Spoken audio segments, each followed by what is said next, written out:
Sebentar. Jangan lupa ya, subscribe, like, and share. Oke ya? Take, kamera, action. Jangan sembarangan kasih tanda mata pada orang.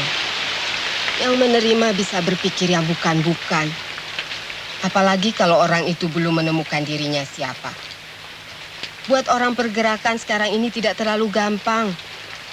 Belum lagi kalau istrinya tahu, bisa cemburu. Kata Emang, istrinya manis sekali. Ya pantes, suaminya juga seganteng itu. Pandangan matanya dalam. Tutur bahasanya juga lain dari lelaki yang pernah saya tahu. Hush, jangan terlalu jauh ah. Nanti sebentar malam tidak bisa main mikirin dia terus. Ada beberapa adegan yang luar biasa. Memang suatu pengalaman tersendiri. Saya juga bertanya kenapa ya Bung Steve malah memilih saya. Saya beradu akting dengan Alex Komang, dengan Pit Pagau, dengan Mbak Sylvie. Itu luar biasa sekali. Pokoknya film Dua Tanda Mata itu mempunyai kesan tersendiri. Lupa nih, saya mau menyapa sahabat-sahabat saya dulu. Hai Say, saya akan menceritakan kembali saat saya beradegan dengan Alex Komang, lawan main saya pada saat itu. Dan saya juga nggak tahu kenapa ya, saya terpilih oleh Pak Teguh Karya untuk memerankan di film Dua Tanda Mata. Juga saya pernah berkesempatan nih di film pertamanya Teguh Karya, yaitu film November 1828. Apa kabar Mbak? Aduh, sibuk sendiri nih. Ya. Bagaimana kabarnya? Alhamdulillah baik. Ceritanya lagi ngapain? Lagi inget-inget film gue Dua Tanda Mata tuh ya. Ada baru di-upload kemarin. Ya, kemarin di-upload pertama kali loh. Ya nak maklum deh ya, baru pertama kali bikin itu. Tapi responnya cukup lumayan baik. Oh, gitu ya? Iya, harus dilanjutkan. Cuman kan kemarin itu cuma sepotong ceritanya dan dilanjut dengan yang sekarang. Oh. Nah, kalau gue cuma inget-inget ya, gue bangga ya ditanganin oleh sutradara besar seperti Teguh Karya. Nah, Teguh tuh selalu memang menuntut pemain tuh harus bisa seperti apa yang dia mau gitu loh. aku mau nanya soal itu justru. Oh gitu. Mau tentang iya, itu. Karena gini ya, di dalam yang diupload kemarin itu kan cuma sepotong-sepotong. Benar. Sementara para YouTubers ini pengen tahu, subscriber pengen tahu. Ya, mereka juga pengen tahu keterlibatan Yenny Rahman dalam film itu prosesnya seperti apa. Kalau nggak salah nih, di film itu ya aktingnya total banget loh. Total banget loh. Dibayar, Bo. Dibayar ya, total banget, dan memang hasilnya juga kelihatan kan bahwa film itu juga salah satu yang masuk nominasi film besar pada saat itu. Iya. Dan Alex Komang boleh dikatakan pemain baru, tapi dia sudah menunjukkan kemampuannya dan kenalkan ini Mas Gunadi dari Bali. Oke. Di film Dua Tanda Mata. Sekedap nih. Orang pergerakan juga. Nyi, temui dulu. Kasih Mas Gunadi, bilang Tanda Mata. Di film itu sendiri produksi tahun berapa? 1800-an lah. 1900-an. Dan itu 1900-an. Dan di situ Lalu 1800 gue belum lahir. Gak apa-apa. Jadi di film itu sendiri ada kesulitan nggak sih sebenarnya mainnya? Setiap film pasti punya kesulitan tersendiri ya, apalagi kita tuh disutradarai oleh Teguh Karya. Dia selalu menuntut pemain tuh harus bisa seperti yang apa dia mau. Adegan syuting gue yang kaki aja itu yang ngambil saudara yang lagi dari nyanyi. Itu kan kamera itu cuma shoot kaki gue doang, ya kan? Tapi kaki gue seolah-olah harus bergerak seperti gue sambil menari, gue sambil ngambil saluran itu. Jadi bayangin di film, kaki aja mesti bicara loh, Zal. Apalagi ekspresi kita gitu. Kaki aja mesti bicara. Itu yang digambarkan oleh film sebenarnya. Apapun yang dipresentasikan dalam film itu menceritakan sesungguhnya dari alur cerita itu, gitu loh. Kalau boleh tahu, dulu saingannya siapa sih sebelum Yenny Rahman dipilih menjadi bintang di situ? Saingannya? Ya. Kan banyak aktor, banyak artis pada saat itu. Kenapa akhirnya si sutradara memilih yang namanya Yenny Rahman sebagai pemain dalam film? Iya, karena Yenny Rahman cocok gitu. Dan gue yakin gue cocok gitu. Gue suka banget film itu, gue suka banget. Gue jadi penyanyi walaupun bukan penyanyi profesional, tapi Bung Steve menghargai gue sehingga gue mengisi suara gue sebagai penyanyi sendiri, tapi bangga dong dibandingin sama almarhum Ide Sardi gitu.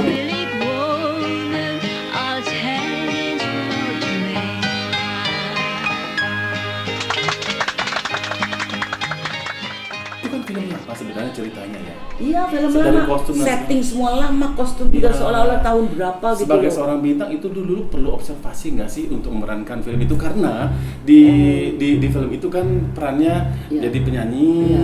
jadi bunditnya si Kumesaris. Kumesaris, dan jatuh cinta dengan yang namanya si pemuda ini kan gitu ya. Jatuh cinta gue dengan Alex Komang pada saat itu, gue juga mencuri pistolnya si Komisaris itu.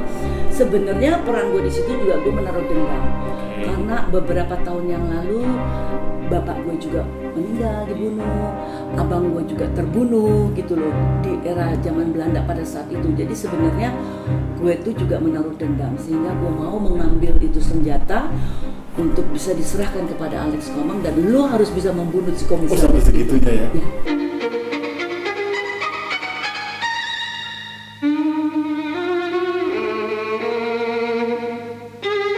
Kalau tidak salah, pistol menit dan sarungnya selalu tergantung di ikat pinggang. Mana mungkin si Ahmad bisa mencuri semua itu tanpa diketahui siapa-siapa? Tidak. Cuma pistol yang hilang. Sarung dan ikat pinggangnya berada di restoran Itali. Tidak pernah saya makan di situ. Aneh. Silakan masuk, Den. No me vuelvo a enamorar. Meida, meidi, la triste. Tolong pegang pistol ini juga.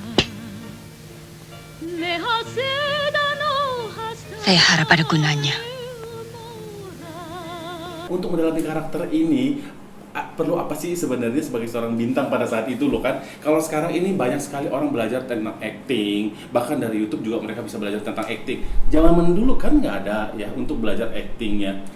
Nomor satu, pemain itu memang harus menghayati secara total sebagai tokoh yang diperankannya. Dia harus beradaptasi, dia harus bisa menganalisa dulu itu skenario dan beradaptasi untuk bisa mereview ya. Itu kejadian tahun berapa. Dan Pak Teguh itu orang yang sangat peduli, sangat konsen sekali dengan properti apapun yang menjadi properti kita. Itu semua properti juga harus bicara gitu loh. Kostum juga kita harus kenal kostum kita. Iya, saya lihat kostumnya juga Iya. mengajak kita ke beberapa tahun nggak silam bisa ya. kita sebagai pemain baru kenal kostum itu di setnya itu yang mau syuting itu. Kita kan merasa itu kan pakaian kita yang biasa kita pakai. Nggak, kita harus kenal bahwa pakaian itu, kostum itu, properti itu juga bagian yang bisa membawa, melengkapi acting kita atau ekspresi kita atau mood kita gitu loh. Kabarnya Mas masih penasaran pada komisaris Belanda itu.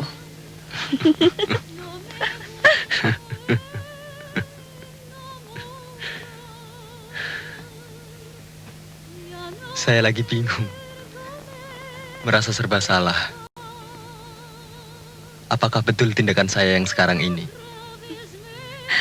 Mendengar nama saya Rosalina. Atau karena Mas main musik buat Belanda? Saya mau nanya lagi nih, Mayen. Di situ kan dalam film itu, aduh gila ya. Banyak sekali karakteristik yang dimainkan oleh seorang Jenny Rahman dalam film itu. Perlu menjaga mood nggak sih? Bagaimana sih sebenarnya menjaga karakteristik si pemain itu dengan pemain-pemain lainnya? Oh, seorang pemain itu begitu dia masuk ke dalam tokohnya yang diperankan, dia memang harus total dan dia harus punya komitmen. Nomor satu, dia harus melepaskan kebiasaan dia sebagai Yenny Rahman. Tapi saya harus masuk ke dalam peranan saya. Menukar dirinya menjadi sebagai peran itu. Ya kan. Terus kita menjaga konsistensi mood kita bermain. Ada satu karakteristik yang harus kita pertahankan gitu loh. Apa gerakan kita, apa vokal kita, apakah ada, setiap peran itu kan pasti punya ciri-ciri khas tersendiri. Nah itu kita juga harus jaga. Sebagai tokoh yang diperankan. Iya. Gitu. Saya jadi penyanyi andai gitu di tempat yang sangat minim sebenarnya, tapi untuk konsumsinya kumpulnya si Belanda-Belanda berada di situ gitu kan. Nah, bisa jadi penyanyi, tetapi sebenarnya profesi saya juga ikut memata-matai apa yang mereka rencanakan gitu loh. Makanya sebenarnya saya berpihak kepada pemuda-pemuda yang memang idealis, yang memperjuangkan merah putih, termasuk almarhum Alex Komang gitu kan. Sampai saya mencuri senjata itu juga karena ada rasa dendam gitu loh. Saya harap Mas tidak terlalu termakan oleh peristiwa ini. Kematian adik saya di tangan Belanda bukan satu-satunya dalam keluarga.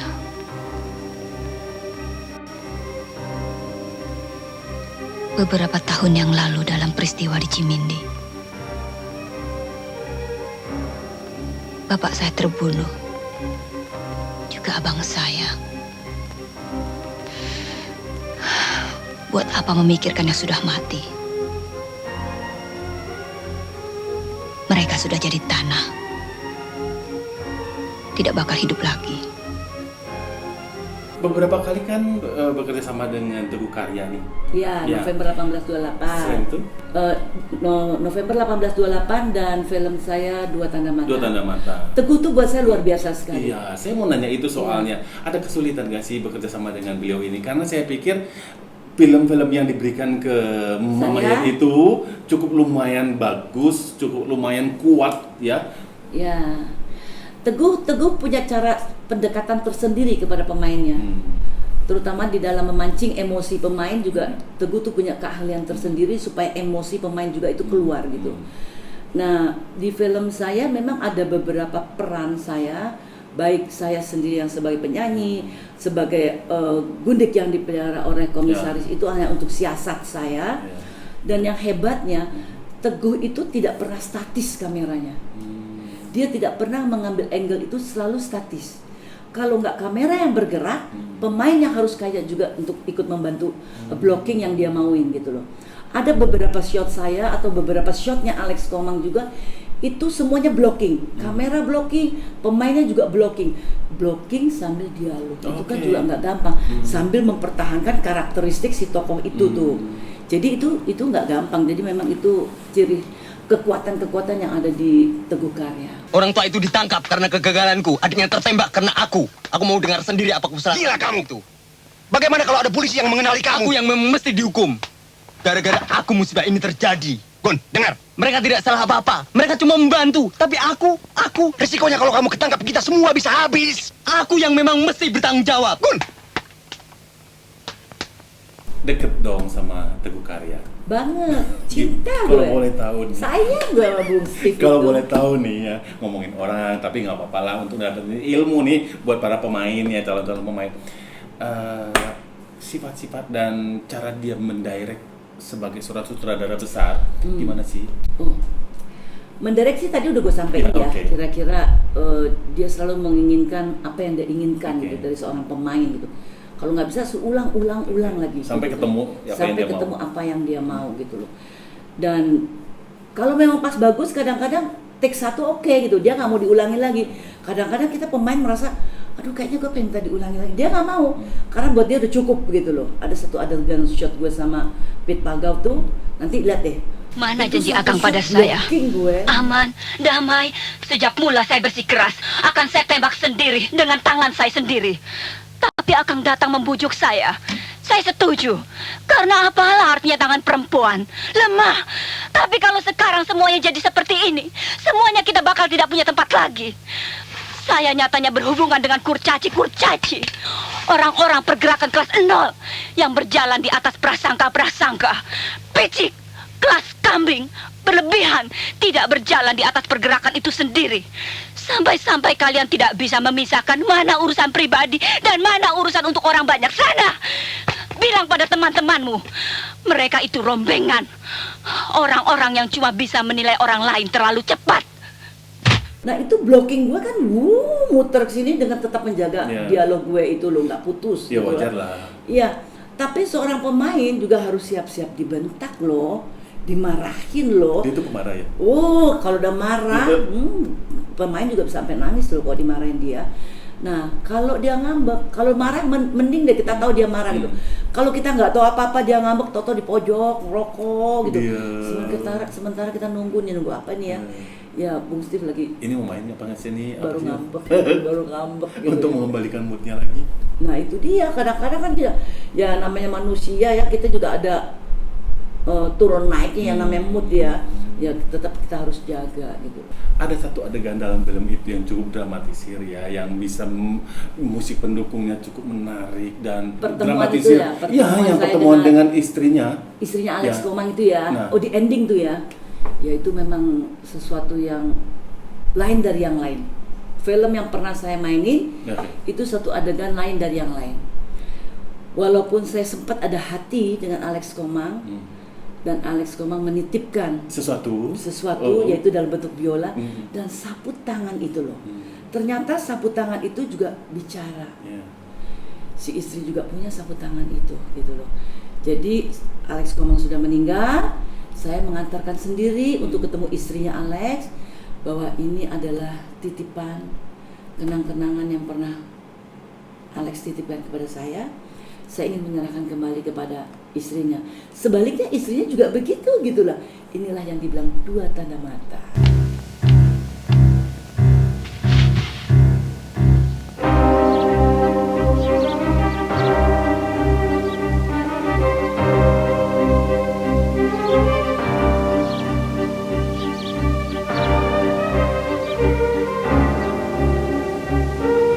Saya ini milik Mas Gunadi. Saya mohon diterimakan.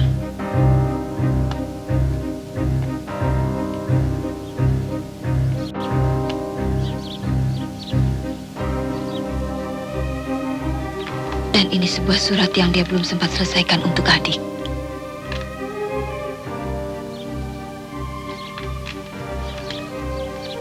Ya. Dalam suratnya yang pertama kepada saya, ia melampirkan sapu tangan ini. Begitu juga dalam suratnya yang terakhir.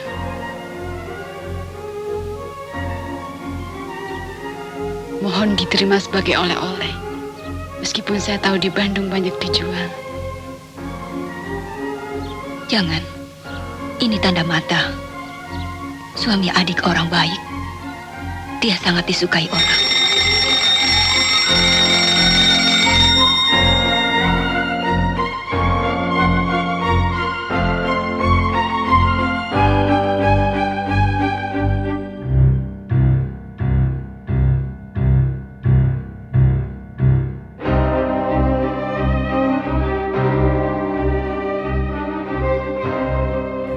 Selama ini nggak ada mengalami kesulitan. Pasti ada dong mengalami kesulitan yang Kesulitan beliau. Karena saya tahu kan pasti Teguh ada. itu sangat detail sekali, Iya. sangat memilih pemain juga sangat kuat gitu. Pasti ada. Tapi itu kembali lagi, kalau kita sudah punya komitmen terhadap keprofesian kita, ya kita harus terjun total gitu. Dan kita coba menyamakan chemistry-nya dengan si sutradara, dengan kameramen, dengan kru, semua yang terlibat, karena film itu juga pekerjaan yang sangat kolektif ya. Jadi dengan kameramen juga kita nggak bisa seenaknya maunya kita. Kalau kameramen sudah membuat satu garis blocking dari sini, pindah ke sini, itu kita harus kerjasama juga dengan lighting. Kalau kita nggak kerja sama dengan lighting, kasihan juga kameramen kerepotan kan. Harus ngikutin rule gitu ya, secara Karena dia keseluruhan kan, ini adalah menjadi sebuah tim tentunya. Iya, dia kan udah ngukur nih, kalau kamu bergerak ke sini cahayanya harus berapa. Kamu dari sini pindah move lagi, itu cahaya juga harus berapa. Itu seorang pemain, walaupun dia artis itu, dia harus menguasai yang seperti itu. Dan kebetulan saya bersyukur saya tuh peka loh. Kalau sudah dikasih latihan dengan lighting seperti ini, begitu pada saat take lighting tuh drop atau kurang, saya bisa bilang, "Cut, gue kurang nih lighting gue." Bisa gitu loh. Itu bakat nggak semua pemain seperti Iya. itu. Tapi boleh tanya nggak sih, kalau zaman dulu untuk membintangi satu film itu kan katanya butuh waktu yang lama. Berapa film sih dibuat dalam 1 tahun yang pernah ngikutin lah? Pokoknya film saya tuh nggak ada yang sebulan, 2 bulan atau 3 bulan selesai. Orang dibuatnya sekarang itu dubbingnya bisa 3-4 bulan lagi. Oh ya, kalau zaman dulu masih dubbing ya? Masih dubbing, itu bisa 4 bulan lagi. Dubbing tidak cuma sekedar dubbing, tapi kita harus kembali mengingat mood kita pada saat kita syuting, ekspresi kita seperti apa, vokal suara kita seperti apa, kita harus ingat-ingat kembali. Sehingga antara lip sync dengan mood vokal kita, tonasi kita harus sesuai dengan ekspresi kita pada saat adegan itu gitu. Selain Dua Tanda Mata ya, Kartini juga cukup lumayan populer waktu itu karena diputar berkali-kali ya. Untuk kalau nggak salah sempat ditonton untuk anak sekolah ya, kalau nggak salah. Wajib ya? Wajib. Nah, selain film yang dua itu yang menarik, ada lagi film lainnya sih sebenarnya yang sekuat karakter si Dua Tanda Mata ini. Oh, film saya Fatimah Budak Nafsu itu disutradarai oleh Syuman Jaya. Nanti kapan-kapan kita nonton sama-sama pasti ya. kita akan kupas lagi kan? Oh iya. Kita akan kupas lagi. Oke. Oke, Mayan balik lagi ke film Dua Tanda Mata nih. Ini kan pesan-pesannya cukup positif ya, karena pada saat itu film ini berbicara tentang solidaritas, solidaritas dan sportivitas para anak-anak muda pada saat itu gitu loh. Di dalam membela tanah airnya, di dalam membela merah putih, walaupun dengan penuh strategi dan siasat. Gitu. Boleh dikatakan sebenarnya Dua Tanda Mata ini apa? Film perjuangan sebenarnya ya? Ya. Film perjuangan. Itu cocok sebenarnya diputar untuk 17 Agustus tuh sebenarnya. Mayan, apa sih sebenarnya yang menarik ya di dalam film sebagai bintang film lo ya, sampai betah bertahun-tahun kan main film sampai orang tahu bahwa ini Rahman adalah artis film gitu. Apa sih yang menarik sebenarnya? Sangat menarik dan bahkan sangat merindukan, terutama suasana syuting film tuh. Pada saat itu kalau suasana syuting film tuh baik artis, sutradara, kru, semua yang terlibat di dalam pembuatan film itu, kalau kita makan nasi bungkus, semuanya makan nasi bungkus. Kita makan nasi kotak, semuanya ikut makan nasi kotak. Jadi suasana kekeluargaannya itu sangat erat banget. Itu yang kadang-kadang merindukan kita. Kadang-kadang 1 hari 2 hari nggak ada syuting, saya bisa datang ke tempat syuting. Artinya bahwa memang terjun ke dunia film itu karena suka memang film, lingkungannya menyenangkan. Sangat. Film zaman dulu tuh pokoknya suasana syuting tuh sangat dirindukan sekali gitu. Karena suasana kekeluargaan yang luar biasa di film. Dan akhirnya mencintai film itu lengkap gitu ya. Karena seorang pemain yang benar, dia tidak bisa main sendiri. Dia harus bermain juga bersama lawan mainnya. Siapapun pemainnya. Siapapun itu. Jadi kita tuh nggak bisa main sendiri. Jadi kita harus bekerja sama dengan lawan main kita dan harus ada chemistry. Betul, gitu saya pernah dengar kata seorang sutradara bahwa sekecil apapun pemain yang katanya figuran, mereka punya peran sendiri di dalam sebuah film. Tetap punya dan peranan itu tidak boleh dikatakan ada orang bilang nggak penting cuma figuran, padahal itu sangat penting. Sangat penting. Semua pokoknya yang terlibat itu punya peranan masing-masing. Dan dia itu juga sangat penting di dalam sebuah pembuatan film. Kecuali produser. Produser harus di belakang layar benar-benar. Dia walaupun dia punya uang, tapi begitu kamera on, dia sudah tidak boleh dia tidak punya kuasa apa-apa lagi. Itu kekuasaannya lebih kepada bisnisnya. Itu kekuasaan sutradara sama teamworknya kita ini gitu loh. Oke sahabat Jenny, kita banyak-banyak bincang dengan Yenny Rahman. Ya wajarlah kalau beliau ini mendapatkan Piala Citra beberapa kali dan termasuk salah satu The Big Five ya. Ya di Big Five di Indonesia dan katanya nih pada zaman itu beliau ini mendapat honor paling besar. Aduh, itu nanti. Saya penasaran lagi dengan film-film yang lain nih kayaknya. Nanti. Kita akan kupas lagi. Tentunya sekali-sekali kita ajak yang main dong mendampingi. Iya, tapi kita mesti maklum juga nih sekarang kan masih kencang ya PSBB-nya. Iya juga sih. Iya, 19-nya masih kencang, jadi kita tetap harus mawas diri, tapi juga tidak mematikan kreativitas kita untuk menyampaikan sesuatu kepada masyarakat kita, terutama para pecinta film lewat YouTube aku. Oke. Para pecinta film lewat YouTube Yenny Rahman, jangan lupa subscribe, like, and share Yenny Rahman. Bye.